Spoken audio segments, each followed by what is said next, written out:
Okay, real talk, I have no idea how this is going to be received. Who knows? Who knows? But I'm doing it, so it's happening.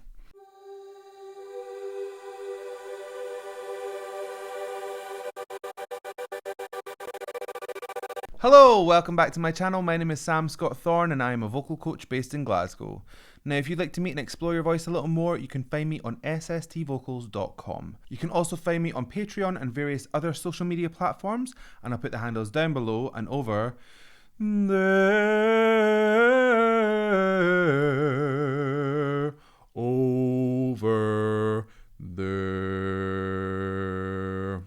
Over there. This is a bit dramatic.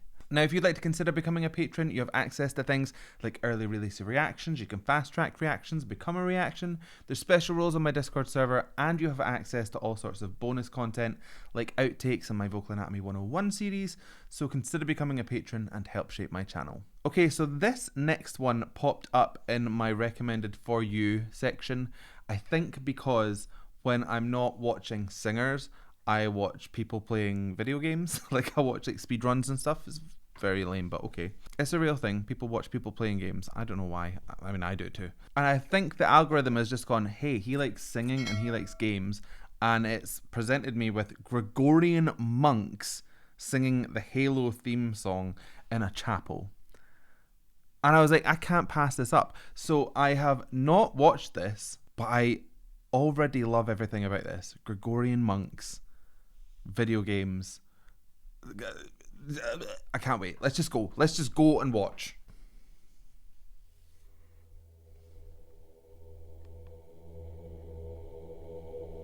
Oh.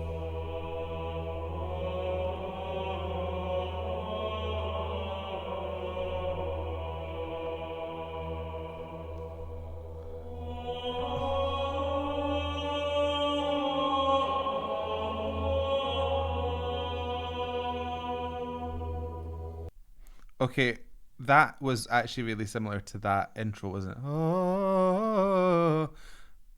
I swear I've not listened to this. No one's going to believe me now, but I have not listened to this. Wow, okay. Let's keep it going. I'll reserve judgment, but I'm loving this so far.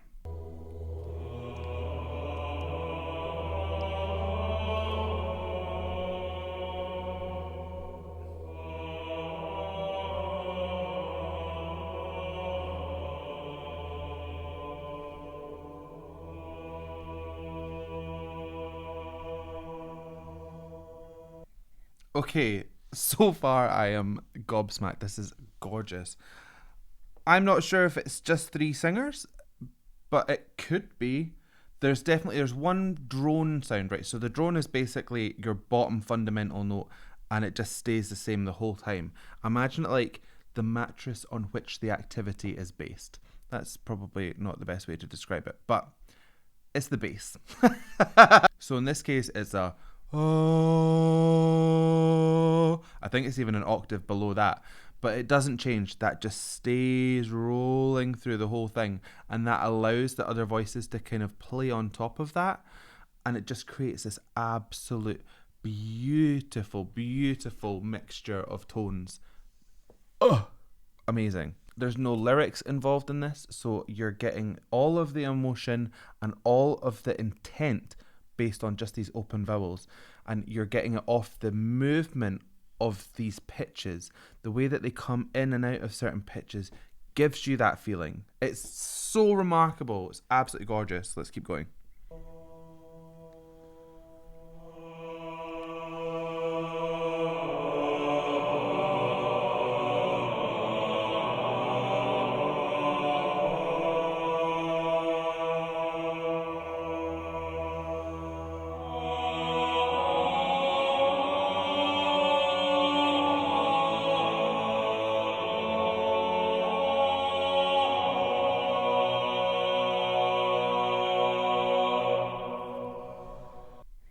Now, you'll hear the one that sits on the top end of this, he's using a little bit of oral twang in order to punch out over the others.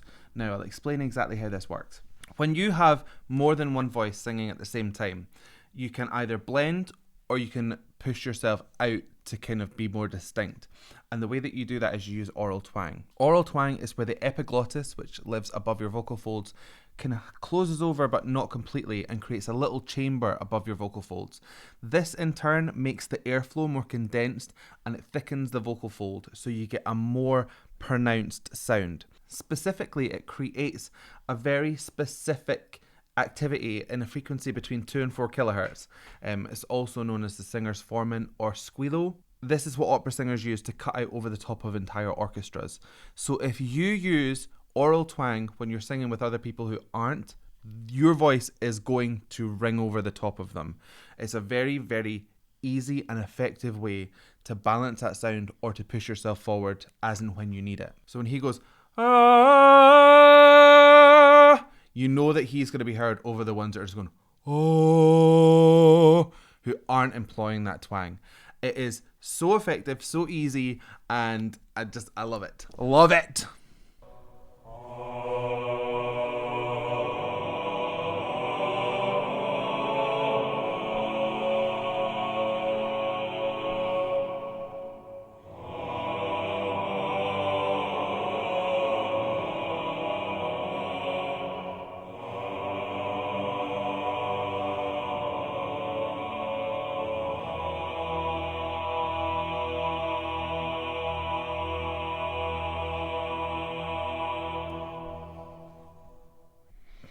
I feel like I'm hearing more than 3 voices. Now, this could be that they're singing and they have other voices to bolster them that you cannot see, but it could be that the way that their tones are reacting with one another are creating a polyphonic overtone.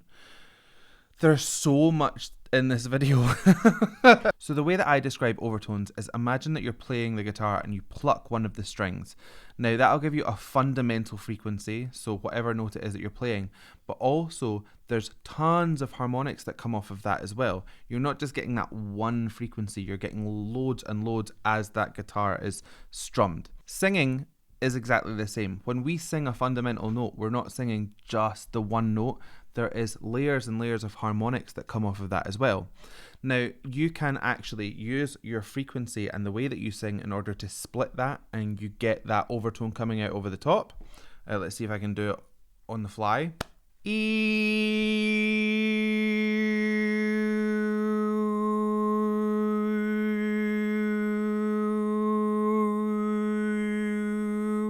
Hopefully you could hear that there was like a note above what I was singing that was high and it was moving around. That is an overtone. There's also subharmonic singing, which is used by utilizing fry on some of your lower end, or any of your end really. But if you employ a little bit of fry as you try and hit that note, what will happen is that an octave underneath will be heard, and you can actually bolster that and make that even more pronounced. I can't do that as well. I'll try.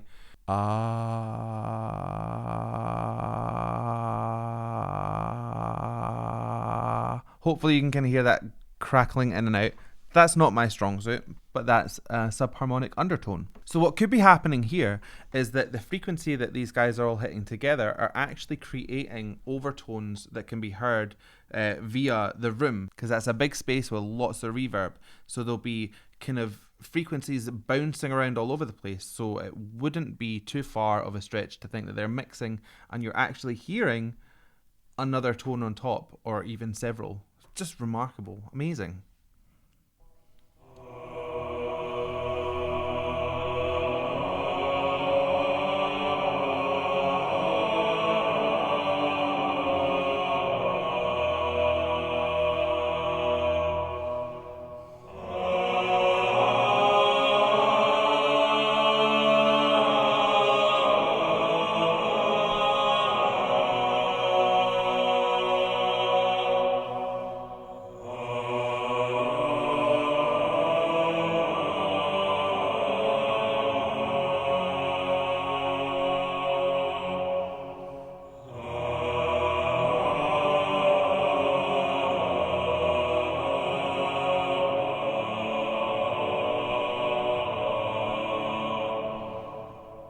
I love the way that their mouth shapes are telling you exactly who is doing what. The one in the middle has a really wide pronounced sound, so you know he'll have a really resonant tone ah, like that kind of sound.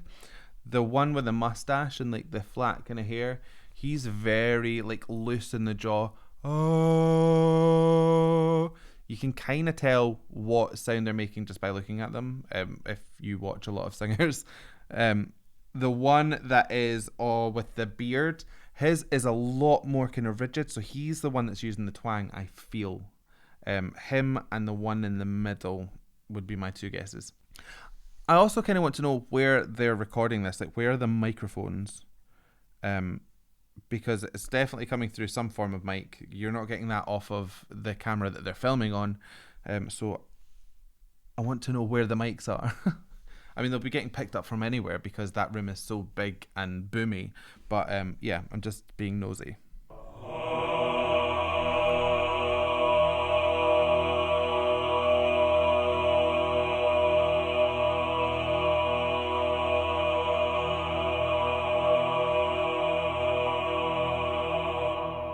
Oh my goodness.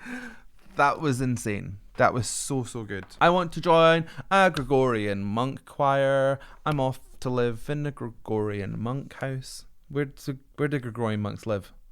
Anyway, tell me and I'm going to go move there. That last note there was just stunning. It just went on forever and you could hear the tones melding and you could hear that polyphony coming through. Oh, flabbergasted is the word I'm going to use for that. Flabbergasted. So I hope you liked that reaction. If you did, please give it a like and a thumbs up down below. And if you want to see more from me, hit subscribe, ring the bell, and anytime I have new content, you'll be the first to know. No one can accuse me of sticking to one theme, can they? Really? Can they? No. So I guess all that's left for me to say is thank you so much for joining me. And how are you going to buy this one? So I guess all that's left for me to say is thank you so much for joining me and goodbye.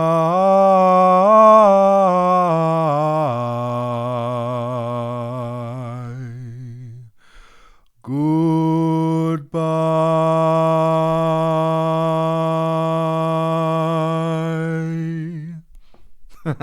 Bye.